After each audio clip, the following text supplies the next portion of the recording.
All right. I want to welcome each one of you to our Leader Lowdown. As many of you know, the first Wednesday of every month, we have a special guest. And I'm so thrilled today to be here with the master himself, Woody Woodward. I met Woody, gosh, it's been, I don't know, maybe a couple years ago in Florida at a Robsberry event. And I have to say, I was so impressed by your kindness. I loved your wife. And boy, you have got some stories, Woody. I just want to take a minute before I turn it all over to you. And I want to welcome everybody that's out there. And in fact, if you're tuning in today, I would love for you to drop where are you tuning in from? Let's just find out where a few of you are tuning in from as we get this rolling. I'm so excited today. Like I said, we've got Woody here. He's going to be talking about his book, Drive Sales. I actually happen to have it right here. I myself could not wait to get my hands on your book, and I can't wait for you to just really explain a little bit more about Drive Sales and how people really truly can have massive increases in sales by understanding the personality of their buyer. And of course, I'm going to let Woody share all of that. So as I see some of the places, look at that. We've got people coming in from all over the world. Many of you know we also like to draw and ignite the light card. So Woody, before we draw a card, I'm going to just sit here and shuffle a minute. Why don't you tell the crowd a little bit about you and how Drive came to be? Joan, thank you so much. What an honor it is to be here. I'm so grateful.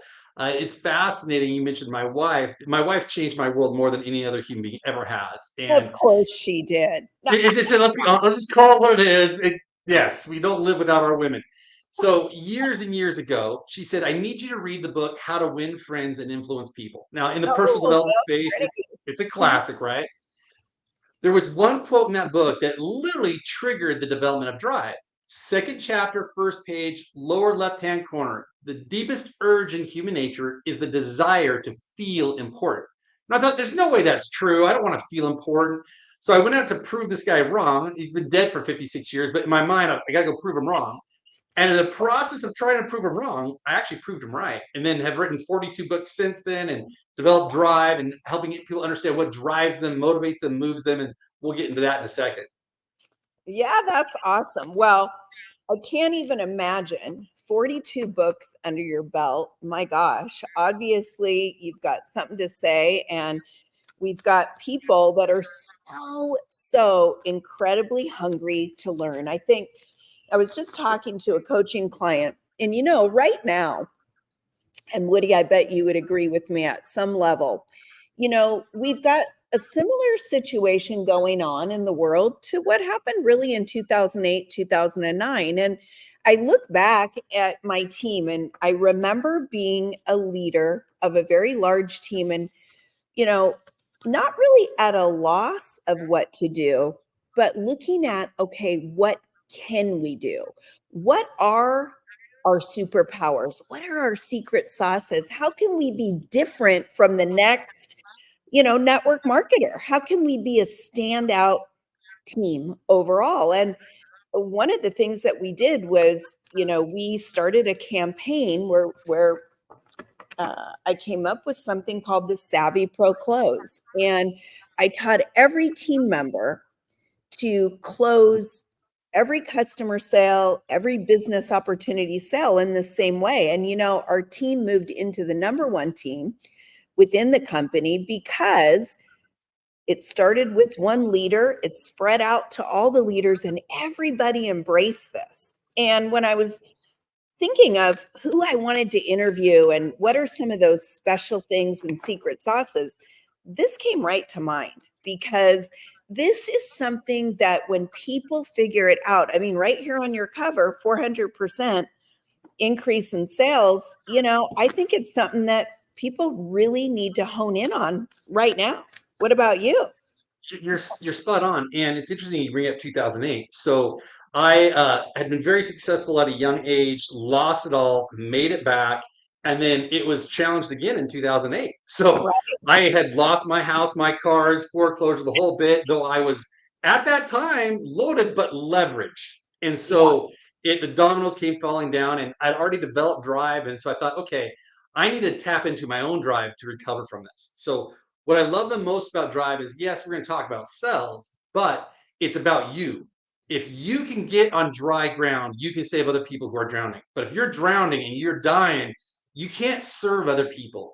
And to me, sales is service. If I love you, care about you, and worried about your well-being, then I'm going to share my message with you. And that's the whole point of what drive is learning what motivates you, inspires you, and then also what motivates and inspires others to do the same. Oh, well, you know what? As you were talking, right, I'm doing a little bit of energy work on the side, and I end up, a card pops out. And guess what it was? You ready? Well, let's Out of see it. all these cards, and you just talked about it, I take good care of me. Whoa. Hello. I mean, here's the deal is you just said, if I can't get on dry land, how can I save those people that are drowning? And this is really an appropriate card because I couldn't agree with you more. And I had to learn this lesson in a really kind of, I would say, pretty bold way because I've had those moments. But I think it's so important for people to hear that as leaders, as people that are entrepreneurs and business owners, it's not selfish to take good care of yourself. It's actually, in my opinion, it's selfless because if I'm not in a good place, and it's just what you're saying, I can't take good care of me. So this card says, today I will choose healthy habits that refuel me. I'll eat good foods that replenish my body. I'll exercise to de-stress and get my endorphins flowing, and I'll practice my spiritual connection. Today I'll pause and pray, God, help me refuel my body spiritually, emotionally, and physically. Thank you. Flip the switch from self-sabotage to feeling a little better each day. What is one thing I'll do to take good care of me today?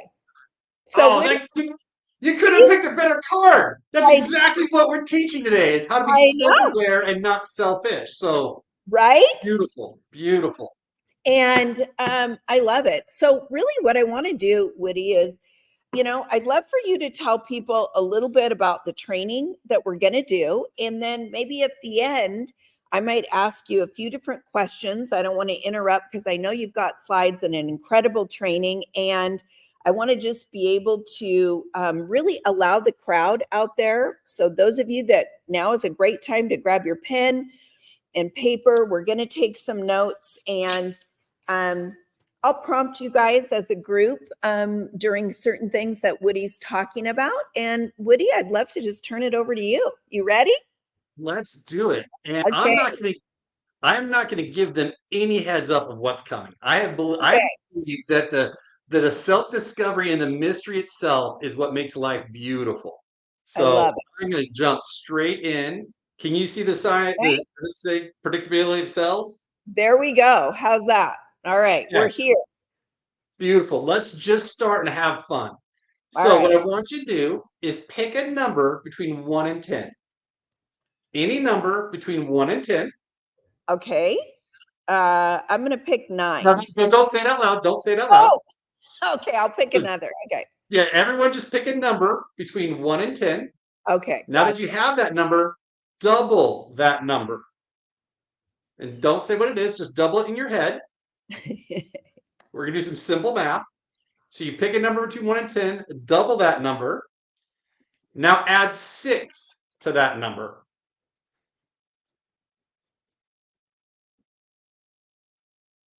Okay, now divide that number in half. uh, Okay. Subtract the original number you chose between 1 and 10.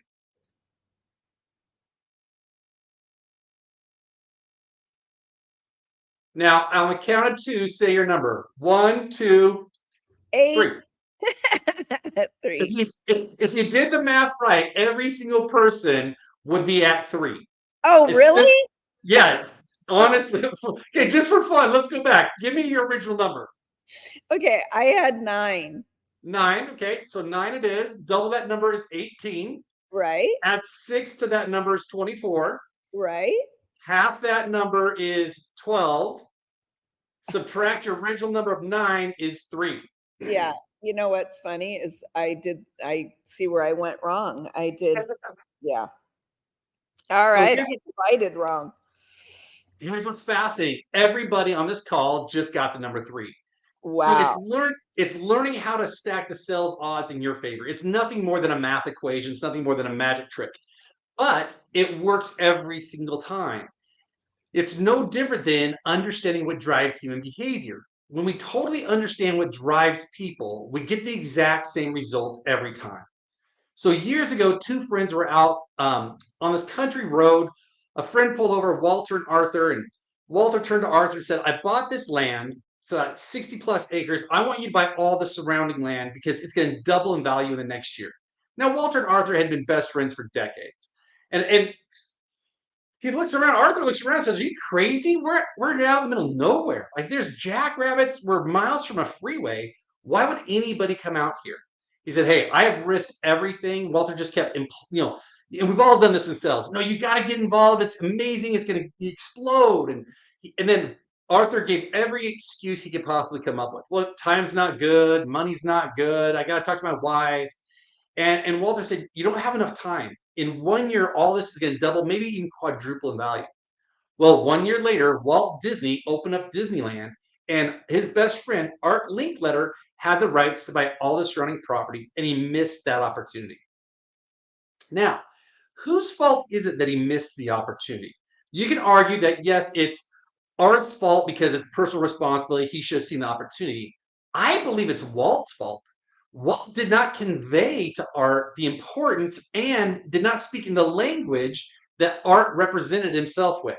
Now, interesting enough, a family from Japan saw the opportunity, bought 55 acres surrounding Disneyland. For I think it was right around $1,800 or $2,300. And this is in 1954. In 1999, they sold it back to the Disney Corporation for just under $100 million. So I am obsessed with what drives human behavior. Like what makes us decide the things that we decide? What changes the way our views of the world? Through this obsession of what drives us, that's where I've written the 42 books. I've done 3 movies, 3 infomercials, spoken on stages around the world, just truly trying to identify what is it that thing. And goes back to what I mentioned earlier, Joan, about in the quote from How to Win, not How to Win Friends and Influence People. Yeah. The deepest urge in human nature is the desire to feel important. So I have personally interviewed 2 to 3,000 people. Our websites have interviewed tens of thousands of people, and everybody has 7 key characteristics that makes them feel important. Now, what makes you feel important is different than what's important to you. So work and family can be important to you, but work and family may not make you feel important. Doesn't mean you don't love your work, doesn't mean you don't love your children, your spouse, your friends. It's that feeling of just connecting to who you really are. So I've developed what's called the D.R.I.V.E system.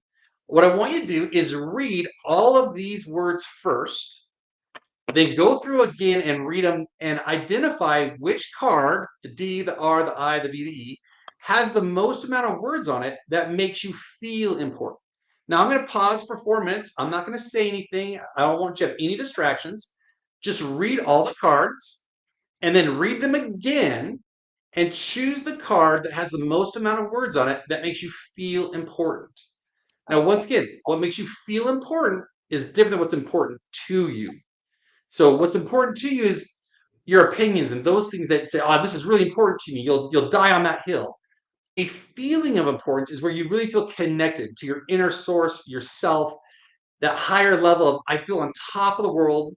That's defined as a feeling of importance. So I'm going to pause for the next 4 minutes.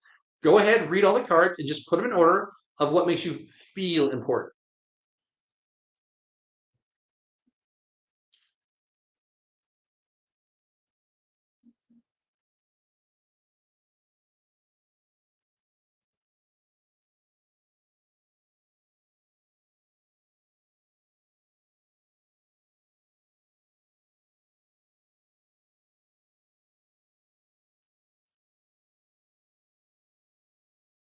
If you get stuck between 2 cards, like, "What, I can't decide between the D and the E or the R and the I," Ask yourself, which one could you not live without? Subconsciously, your mind will answer it immediately and it'll put that one at the forefront. So write that one down as the one that makes you feel the most important, and then just keep on going down the line.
Once again, if you get stuck between two of them, ask yourself, which one could you not live without?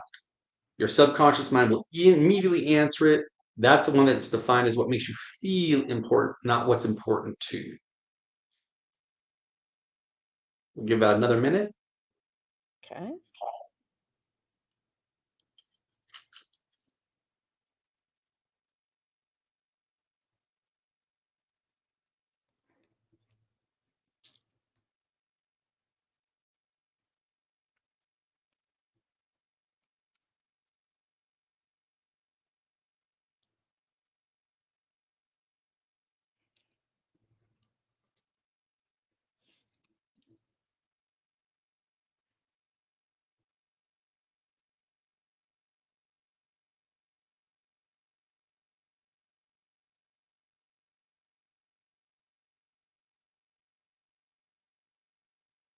All right, we're going to wrap it up. If you still need more time, take a screenshot of this. You want to make sure you write down those initials, the D, the R, the I, the V, the E. And it's always based on what makes you feel important, not what is important to you. So, Joan, do you have yours? I do. Okay, perfect. In a second, I'll ask you for yours. Okay, so for everyone else who's playing along, if you need more time and you're watching this on a preview, pause it or take a screenshot and you can go through it a little bit later. But let's jump into it. And the fun thing is the rest of this is going to be really interactive. So if you chose D, in fact, I'll ask you now, Joan, what was your initials? I chose E. E for your first. Perfect. Okay. So if you're a D, you're a director. Directors are motivated by a lifestyle. They want to be free and adventurous. They're creative and passionate and very purpose driven. I am a D. I'm a director. By the way, that was my Yes. originally that was my first one. And then I kind of went like, well, because I remembered I had to go to what makes me Yes. feel Yes. important, not what's important to me. Yes. Thank you. Got it. Gotcha. And then if you chose the R, that is relator. That's all about community, motivated by relationship focus, service minded, compassionate, and giving. If you chose the I, that's intellectual. That's all about systems, intellectually curious, knowledge driven, task oriented. If you chose V, V is for validator. That's all about respect and trust, self acceptance, and being a team motivator. And E, like Joan, is executive. It's all about proof. It's the show me the money, motivated by winning and control, goal oriented, and results driven. So, Joan, for you, is that a fair synopsis? Yeah, I think so. Okay, perfect. Now we're going to go even deeper. When I go to your drive, I want you to close your eyes. So if you chose D, director, go ahead and close your eyes. And I want you just to listen to this one paragraph. Think about your relationships, your personal life, your business, how you show up, and see if this resonates with you. So if you're a director, they enjoy a good challenge and love to feel free and independent. They thrive on being creative, discovering new things, and experiencing life. They are great in social settings, putting together a variety of people and making something happen. They find joy in overcoming obstacles and making a difference in the world. If you are a relator, go ahead and close your eyes. Directors, go ahead and open your eyes. But for relators, close your eyes. They they know how to build strong, long-term, healthy relationships. In the workplace, their strength is in networking and building other people up to a higher level of productivity. They garner energy and security through their relationships. They are loyal to their friends and are service-minded. So as I read these, if this represents you, you really recognize it in your own life, go ahead, yes, in the comments. Yeah. If you're intellectual, it's all about being stimulated intellectually, either through books, speeches, research, conversations, or organization. Success comes when they accomplish a task, would rather be learning something new than just lying around.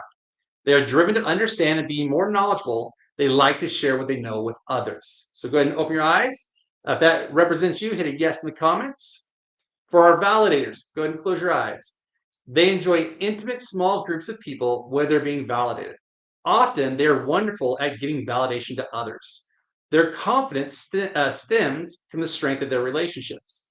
If they feel they are in a healthy, caring, and trusted relationship, they feel strong, secure, and loved.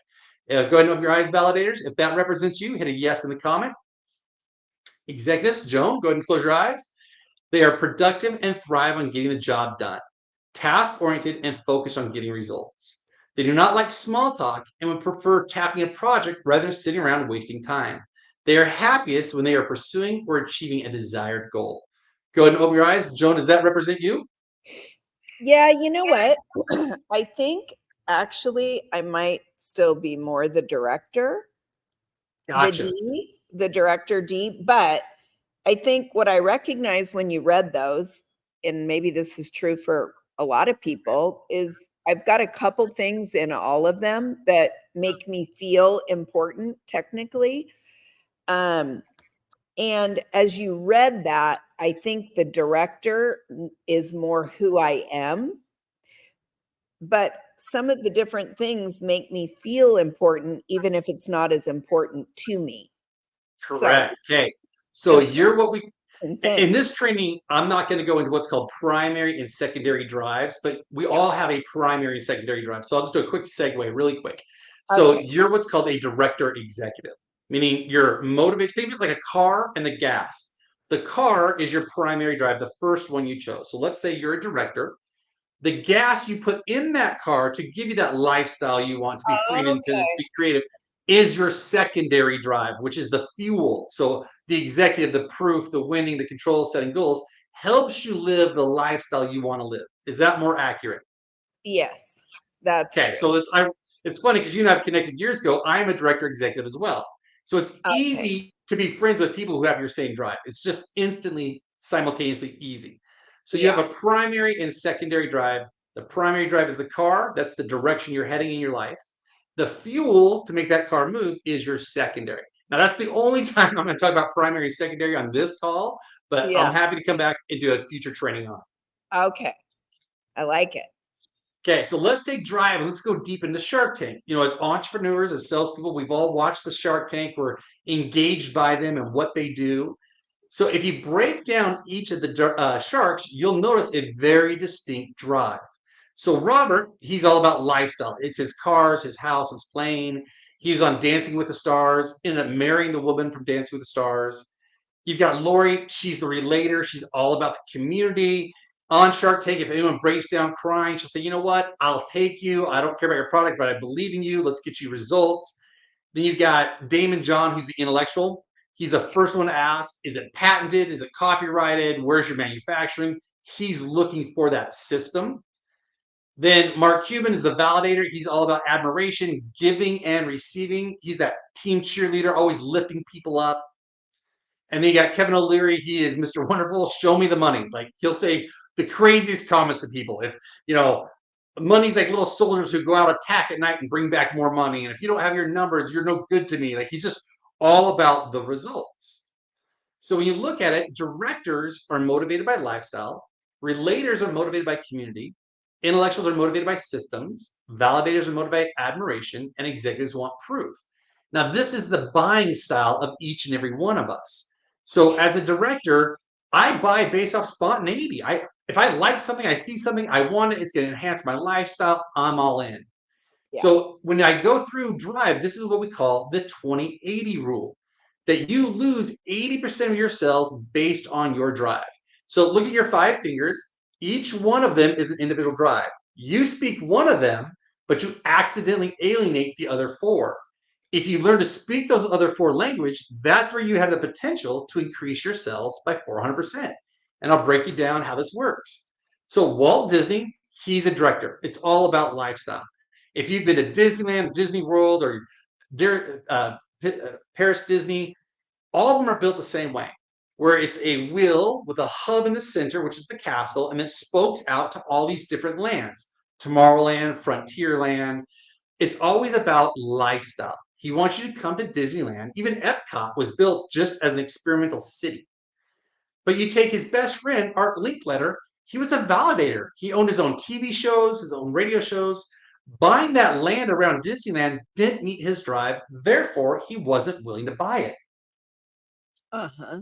So Okay. when we're talking to people, and you can have the absolute best product, the best messaging, the best website, best logo, best comp plan, all of that it doesn't matter.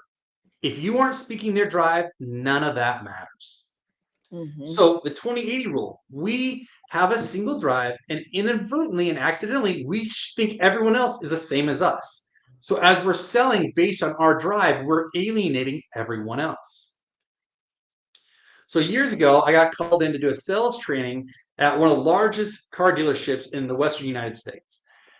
I'm sitting in there, I'm in their training room, I'm looking around, and you guys have all seen this before. You got all the quotes that are on the wall. And I noticed every single quote was the same, and every single quote was the exact same drive. So I took pictures of them. I'm going to read them to you, and I just want you to think, and if you want, you can throw in the comments. I want you to think about this drive. Here are the quotes. A winner is someone who sets their goals, commits themselves to those goals, and then pursues their goals with all the ability given them. Some of us will do our jobs well, some will not, but we'll be judged by one thing, the results. It's hard to fail, but it's even worse to have never tried to succeed. The biggest human temptation is to settle for too little. Winning is not a sometime thing, it's an all the time thing. The difference between a successful person and others is not a lack of strength, not a lack of knowledge, but rather a lack of will. So, for fun, if you want to play along, throw in the comments. Which drive is it? It's executive. It's all about winning. It's all about goals, overcoming, going for it. Well, here's the problem. If that's in the training room and the trainer is sharing that drive message all about executives winning, winning, winning, and you've got all the other 4 drives in the room as salespeople, when they go out to sell, they're not going to sell well because they're not they're not executives. And so this is exactly why they have the highest turnover rate. It's no different than the network marketing industry. The top leaders have a dominant drive. So Joan is one of the top leaders. She is a director executive. Unbeknownst to her, she's going to be sharing the director executive message her whole training. It's going to resonate with a portion of people and not resonate with other people. So the whole point of learning drive is figuring out what motivates each person, then speaking their language. Companies do this all the time. Patek Philippe is one of the largest high-end watch companies. Their watches are like 100 grand a piece. But their entire ad is this. You never actually own a Patek Philippe. You merely look after it for the next generation. So as I went through the research on this, they're a family-ran business. In fact, all their marketing is about a relator. The father, son, the great-grandfather who bought the company 4 generations back, family values. All their messaging is for relators. Now, I love a high-end watch, but I'm not going to buy a watch because the ad said, well, you never own it. It's for your your posterity. Leg Well, I'm is not going to spend. Yeah, I'm not going to spend $100,000 for my grandsons. yeah, I don't care about them that much. yeah. And we do this all the time. We're always speaking our drive and not paying attention to everyone else's. So let's look at the 20/80 rule in Shark Tank. There's that old adage that, put your money where your mouth is. So people put their time where their drive is, their money where their drive is, their buying power where their drive is. And the sharks are no different. So you've got Robert, he's a director. So he's been pitched 51 times, but he's only been closed 11% because he's all about lifestyle. So he put his money, $5 million, into Zero Pollution Motors, which is this little AirPod car that drives around. So he's willing to spend $5 million to defend his drive.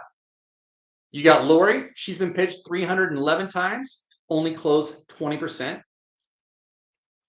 Her largest investment was 600 grand into Ruffle Butts. And I had to Google that. I was afraid of what I was going to get.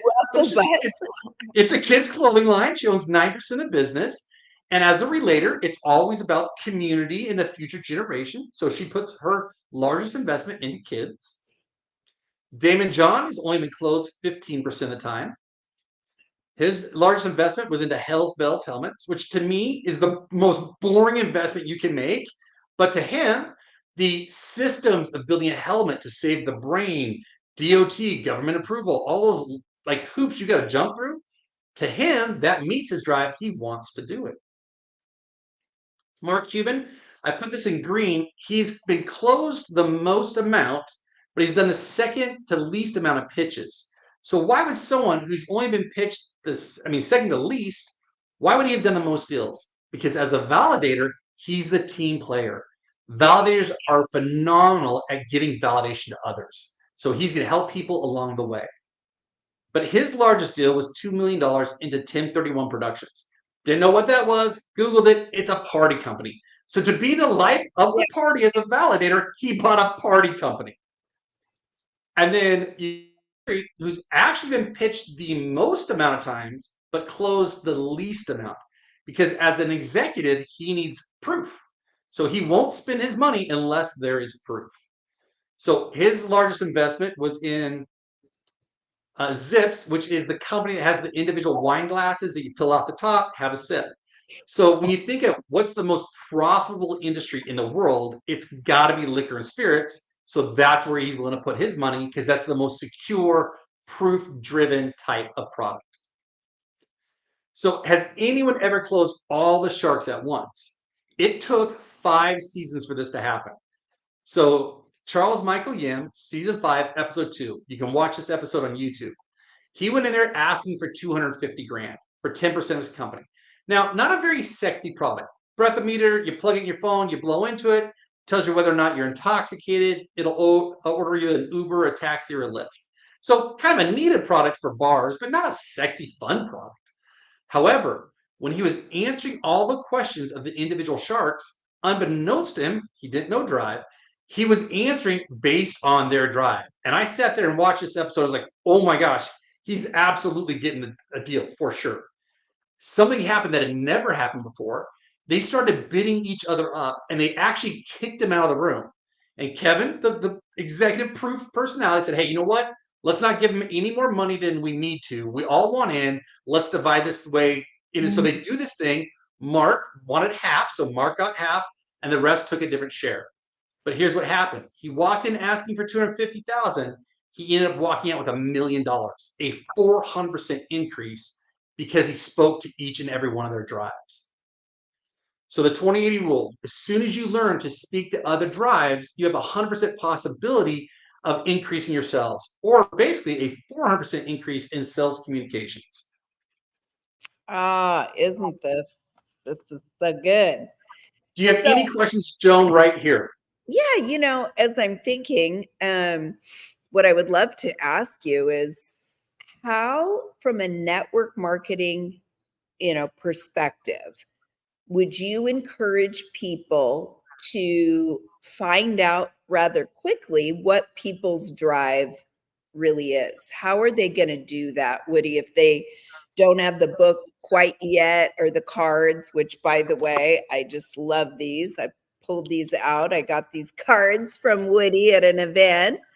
So how would they do that?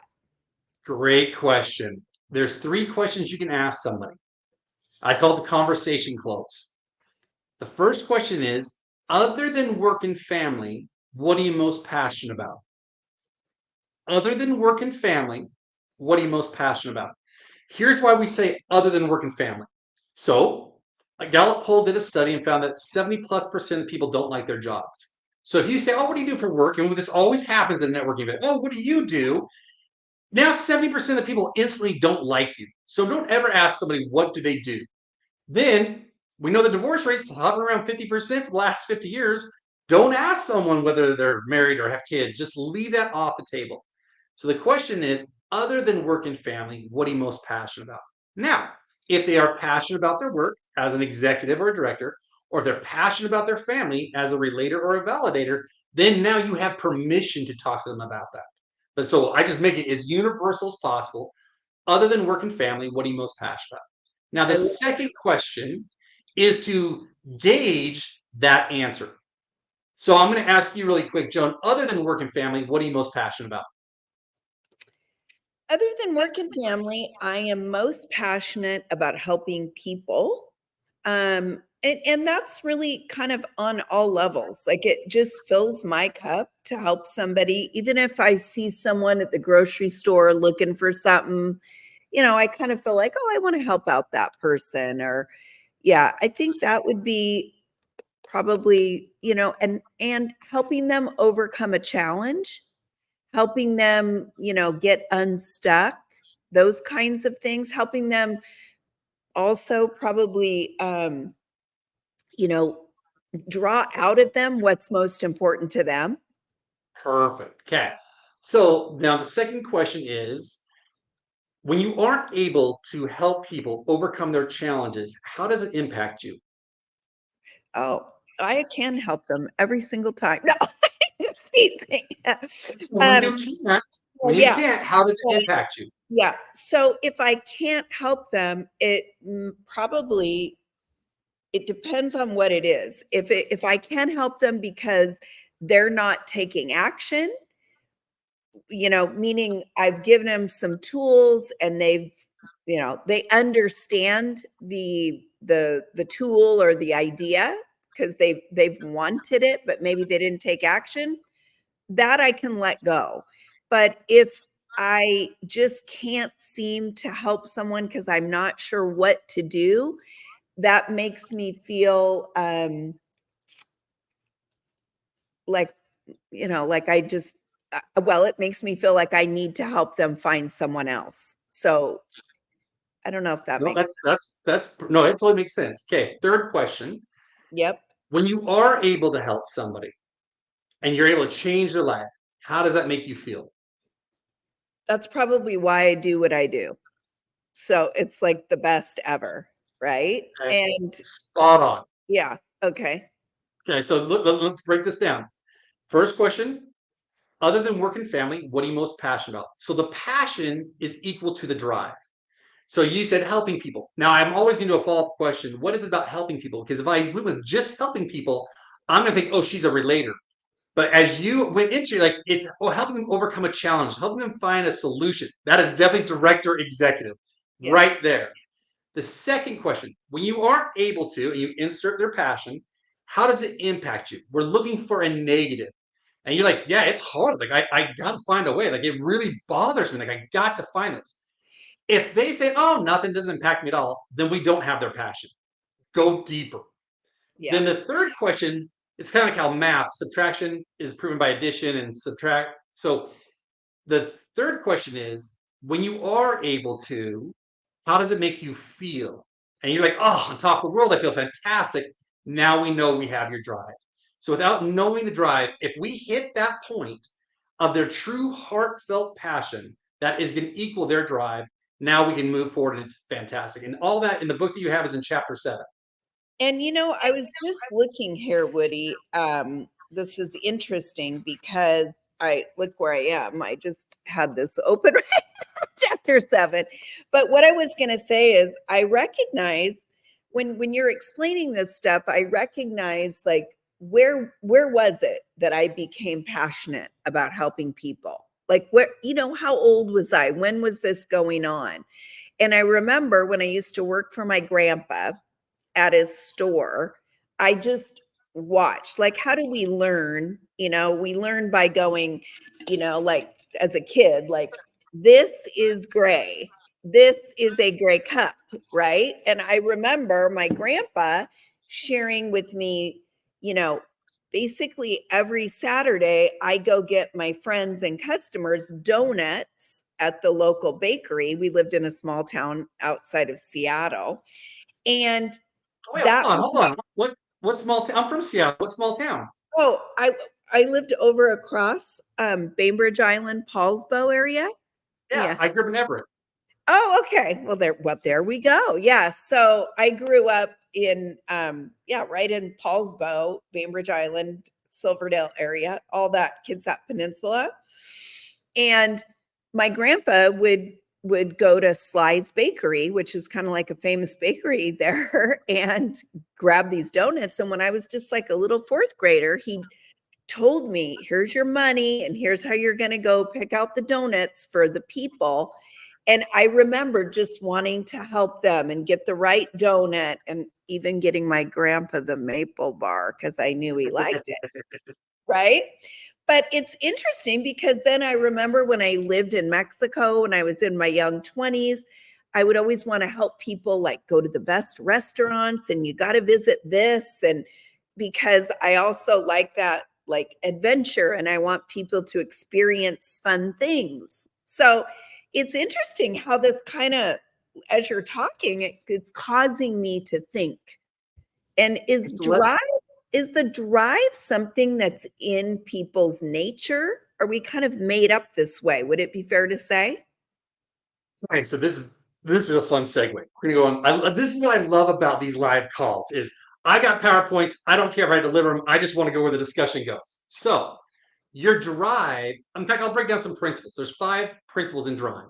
Principle 1, when your drive is fully engaged, you have a peak emotional state. So when your drive is being met, your primary and secondary drive, you feel on top of the world. That's principle 1. Principle 2, when your drive is being violated or offended, you have a negative emotional state. You feel tired, exhausted, frustrated.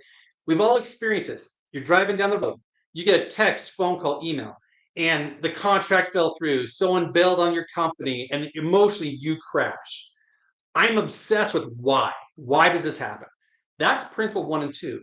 Think of it as your emotional elevator. Up is your drive being met. What takes you down is your drive being offended. Beautiful. And the point of all my training is learning to validate your drive from the inside out, being self aware, not selfish. When we're externally motivated, looking to other people, places, or things, we are totally at their whim. So think about the car analogy. If you're looking at someone else to propel your car forward, putting gas in your tank, you're inevitably going to run out. But if you fuel up by yourself all the time, internal motivation, you're unlimited. You can go forever. So that's principle 1 and 2. Principle 3 is the most important one, and it ties 100% to sales. Subconsciously or consciously, you'll do anything within your belief system to defend and support your drive. I'll say that again. Subconsciously or consciously, you'll do anything within your belief system to defend and support your drive. So this is, when it comes to personal development, this is why we do what we do. It's our emotional compass. I'm going to do anything to get my drive met. Joan, you're doing the same. Bob, Steve, Tom, Ken, doesn't matter. We're all doing that every day. So in the sales process, that's the 20-80 rule. We're speaking our drive every day, thinking this is what everyone wants to hear. They don't. They're doing everything to defend and support their drive. Yeah. Okay. So the reason we buy the things we do or talk to people in a grocery store, it's to defend your drive. And if they don't support your drive, principle 2 happens, you crash emotionally, like, I'm trying to help them. Why won't they let me help them? Has nothing to do with you. It's them defending and supporting their drive. In the sales process, if someone says no to you, has nothing to do with you. It has to do with their drive. So it takes the the ego out of sales, but it also takes the failure out of sales. So Right. if I'm not selling properly, all I have to do is remember the Walt Disney and Art Linkletter story. I didn't touch his or her drive, because the second I do touch his or her drive, principle three is going to take action. They're going to move forward. They'll do anything to finish support their drive. Now, principle 4 and 5 are where our drive comes from. Your drive is created by drama or trauma. Drama being a very high positive emotional state. So, graduating high school or college, getting married for the first time, seeing your first child born, winning that first election, anything that's super dramatic, super positive, creates this craving for more of that. Now, trauma is the opposite, a very negative, very exhausting, painful experience. Yeah. Divorce, bankruptcy, COVID. Like right now, I find this so ironic. I was what was called a director relator for 17 years. My family and I, we sold everything to go travel the world. We sold the house, the cars, the toys. We take off January 1 of 2020. We hit all the Caribbean islands. We go back to Florida to go to Paris on April 1st. March 27th, the world shuts down. So now I can't connect with people as a director related. I can't get my drive met. So during that traumatic experience, we kept thinking, oh, we'll be able to leave. So for 18 months, we lived in 7 different homes because we would just rent an Airbnb for 3 months. Like, okay, then we'll go to Paris. And so after that, we're like, you know what, we've given up on traveling. Let's just go back home. And yeah, let's just start over. But during that trauma, my drive changed from director relator to director executive. Now I want control. I want to be able to solve my problems because during COVID, I couldn't. So all my clients who I knew before COVID, I went back and interviewed them, and 80% of them had their drive changed during COVID, because that's worldwide. The reason why the mental health issue is where it's at. We don't know how to get our drive met because it's a brand new drive. Woody, I got to tell you, the interesting thing is when I first did this, I think we were in it. I know it was before COVID, right? It was in Destin, Florida. Yeah. And I was looking back at, I was also a director relator. That was You know where what's funny? I knew I'm you were. Based off your languaging, based off what you were saying, you were a director relator. I could feel it in the way you were saying, well, I like to help people. I like to help people. I'm like, wait, I'm sitting there like, she used to be a director relator. That's the habit. So what happened is you had the same trauma that I had. It yeah. shifted your drive to director executive. You still have that lingering relator inside of you. Yeah, because, and the other thing I recognize is I think over the years of being in sales and teaching sales and recruiting, I've also realized that I need to have, empathy, understanding, and knowledge around all these different styles of people in order to draw out what is important to them. And and I think this is just such a fascinating, it's so different than all those, like, you're a parrot or a dolphin or whatever the hell, no offense, but Yeah, I don't, sure.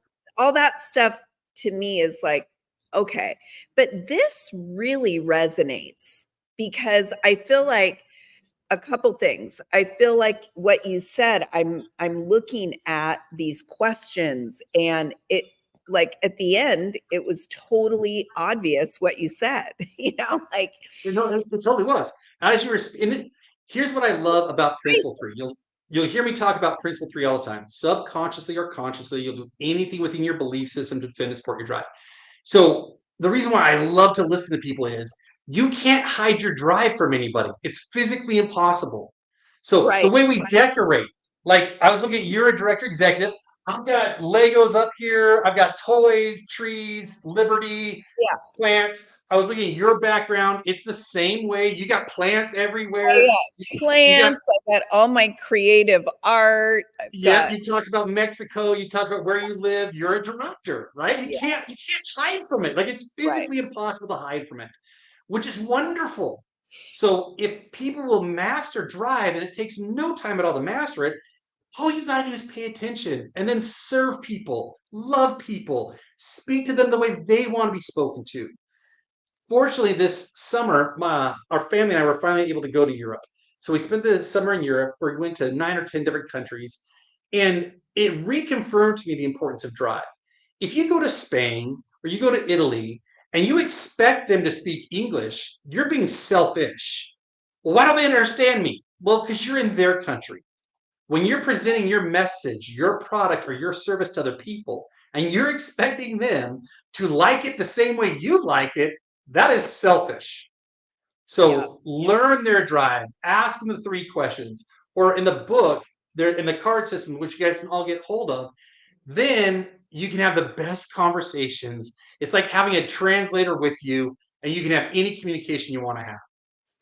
Yeah. Well, and what I love also, I have to just say this about the book is I love that there's, actionable strategy in here. It's not just read it paragraph by paragraph, but you actually explain why each one of these is important, but then how to identify. And also on the cards, like you said, you can study these cards, I believe, really efficiently and quickly right before you were going to even get on a call, let's say, to some of these, right? I mean, they're right here. And if you even just laid them out and kind of even used them as obviously as a tool, but it's not, I'm on Zoom calls all day long. I was just, sharing with another group that I work with that I use a recruiting conversation tool. I said, the idea isn't to hide the tool. Like I wouldn't hide the tool. I would say, you know what? I'm just kind of understanding you a little more. And I'm looking here at, you seem to be really blah, blah, blah. Because what this also, I believe, helps the average salesperson do is really truly connect on such a deeper level that they're making more of that connection and building the relationship. And I mean, after all, people join people, not companies, right? You're so spot on. It goes back, and this is the end of my training, which is so funny because we went through halfway the PowerPoint, which is okay because Oh I'm going to geez, get you and I just can't. no. This is perfect. This is perfect because I got to end here within a couple of minutes. Let me do one last Yeah, share. please. Sorry, I was thinking the PowerPoint. Oh gosh. All right. No. I believe this is exactly what we should have done. I believe wholeheartedly, and I'll show you why. Yeah. Okay, so we're right here on slide 65, and this thing goes all the way down, There we all go. this other training down to here. But this is where I'll end, and I'll show you why it's okay we did this. Okay. So the golden rule, do unto others the way you would want to be done unto you, is selfish. That means I'm going to treat you the way I want to be treated. I'm going to treat you based on my drive. False. The platinum rule, do unto others the way they would want to be done unto. That is how you want to Oh, communicate with other people at a higher level. And then in the end, if you guys want, I'll give you the drive book, the audio book, and the 25-minute training. And the 25-minute training is what we missed. So it's perfect. I'll jeez. no, that's what I'm saying. It's totally Wait, perfect. go I back already to have that. it recorded. Wait, go So it's back to that fortune cookie, the one where the one you where you said they. you have to That give me one what? second. I gotta go back and share. Okay, one Okay, second. sorry. No, it's Gee. perfect. No, perfect. Whoop. Joan just went right into all the questions. Oh, Joan, it was perfect. Okay, I like this. Okay, Okay. very good. All right, sorry, I'm gonna And be then if quiet. people want to reach out to me on Facebook, you can private message me at Meet Woody. But I'll give Joan the ebook, the audiobook, and the 25-minute training. Then she can email you guys or whatever group you guys are, in. You can put all the links in there, and then everybody can have access to it. So amazing. Oh my gosh. Woody, I just want to thank you for being here on the show. And I want to thank you for all that you're giving. I mean, with 42 books to the world, and we didn't really get into your naughty boy 16 drop out of school mode, but one thing I will say that I so admire about you is you're obviously staying true to your drive and creating adventures and including your family. And I just love following you. For those of you that haven't had a chance to know Woody or follow him on Facebook. So much wisdom there and just a wealth of knowledge. And I want to thank you again for being so willing to come here, completely give your time to our group. We have, an incredible group of leaders here, almost 6,000 people in the group, and just want to thank you, Woody, for being here. Well, it's honestly, it's my honor. The first time I met you, Joan, highest respect to you and your team. One thing I will let everybody know, it is in January, February, I'll reach back to you, Joan, because we'll have a new website. The cards will be available. So right now there are no websites. There's no way to reach me other than Facebook. I don't have any other websites. I've torn everything down because we're rebuilding during the fourth quarter. But what I would love to do is make it available to you guys so that you can send emails and say, hey, discover your drive, click here. And I love what you said about don't hide it. Like every client I sit down with or potential client, I go through their drive and I say, here's my drive, here's your drive. It's a perfect level of understanding. It's not a bait and switch. It's not a manipulation. I want to know what drives you so that I can serve you better. And to me, that's the best part of all this. Yep, I love it. I think it's so good, and I like the simplicity as well. So, Woody, thank you so much again. We're definitely going to invite you back to maybe do more of the training and answer some more questions. I know we're coming right at time, but I want to thank you so much, and I want to wish you and your family a very happy holiday season, Merry Christmas, and all the things. So thanks so much, Woody. John. Thank you.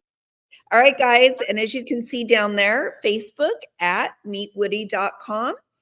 And I will see you all very soon. Have a great day.